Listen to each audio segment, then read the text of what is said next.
नमस्कार दोस्तों, ओम नमः शिवाय। स्वागत है आप सभी का इस नए वीडियो में। ओम नमः शिवाय, जय श्री शिवाय नमस्तुभ्यम, हर हर महादेव। 14 अक्टूबर अर्थात पितृपक्ष की पितृ की अमावस्या तिथि है और शनिवार का दिन है।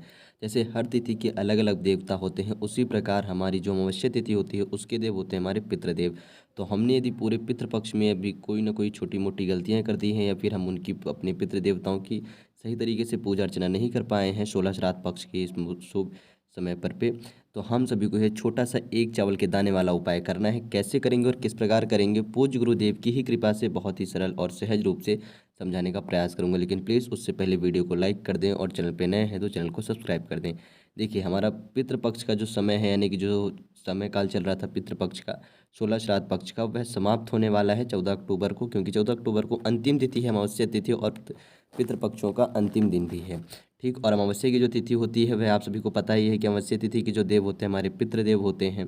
ठीक, तो हमको क्या करना है कि इस अमावस्या तिथि को अपने पितृपक्षों की विदाई करते हुए उनको कम से कम, यदि हम कुछ भी नहीं कर पा रहे, तो एक छोटी सी क्रिया छोटी सी विधि के अनुसार, यानी कि पूज्य गुरु जी द्वारा बताए गए इस विधि के अनुसार हमें अपने पितृ देवताओं की पूजा अर्चना करके विदाई करनी है।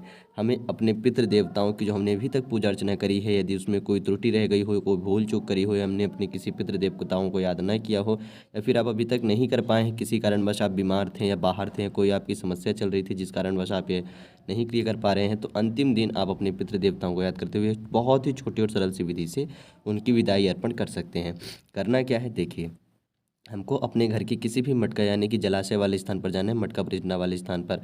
फिर चाहे हम फ्रिज में पानी रखते हो या मटके में रखते हो या बाल्टी में रखते हो या फिर आरओ या फिल्टर वगैरह लगा हो, वहाँ पर से हम पीने का पानी लेते हैं। हमको उस स्थान पर खड़े होना है, अपने हाथ की सीधी हथेली उस जल वाले स्थान की तरफ करनी है और अपने सीधे हाथ में एक चावल का दाना लेना है, जैसा कि अभी आप देख रहे हो। इस प्रकार से एक चावल का दाना ले लेकर के जल के पात्र में चुहाते हुए, यानी कि जैसे मटका है तो उसमें स्पर्श कराएंगे, करा करके रखेंगे, आरओ है तो उसमें, या फिर फ्रिज है तो उसमें स्पर्श करा करके रखेंगे। और फिर हम 5 बार क्या करेंगे, कितने बार, 5 बार स्वधा स्वधा स्वधा स्वधा स्वधा, इस प्रकार से हम 5 बार स्वधा स्वधा कह करके नाम पुकारेंगे, अपने पितृ देवताओं को पुकारेंगे, उनका नाम अर्पण लेंगे, यानी कि अपने पितृ देवताओं से क्षमा याचना करेंगे जो भी हमसे भूल चूक हुई है, और उनका आशीर्वाद बनी रहे ऐसी हम प्रार्थना करेंगे, विनती करेंगे, और उनको यह चावल समर्पित करते हुए कि हे पितृदेव, आपको ये जल और ये भोग समर्पित कर रहा हूँ या कर रही हूँ, कृपया करके इसे स्वीकार करें। मेरे पास अभी इतना ही है, या फिर मैं किसी कारणवश आपको उतने अच्छे रूप से नहीं कर पाई हूँ, इसके लिए मैं क्षमा याचना चाहती हूँ। यदि इस प्रकार से आप अंतिम समय पे भी उनसे प्रार्थना याचना करते हुए माफ़ी मांग लेते हैं और उनको यह चावल और जल अर्पण करते हैं, तो भी आपके ऊपर पितृदेवताओं की उतनी ही कृपा होती है। और वह चावल लेकर के जाने, तो आपको भगवान शिव जी के शिवलिंग पर चावल समर्पित कर देना है और 1 लोटा शुद्ध जल, ओम पितृदेवताय नमः, ओम श्री शिवाय नमस्तुभ्यम, इस प्रकार से दोनों मंत्रों का जाप करते हुए आपको संपूर्ण जल समर्पित कर देना है। केवल इतना ही करना है। शनिवार का दिन है, अमावस्या की तिथि है, बहुत ही शुभ दिन और शुभ तिथि है। अमावस्या की तिथि होती ही है हमारे पितृ देवताओं के लिए, क्योंकि जो अमावस्या तिथि है इसके देव पितृदेव होते हैं। इसके पहले हमारी त्रयोदशी तिथि पड़ी थी, उसके देव होते हैं भगवान शिव जी और कामदेव होते हैं। तो ये अंतिम तिथि है, अंतिम दिन है श्राद्ध पक्ष का, तो अपने पितृ देवताओं को अवश्य याद करिएगा।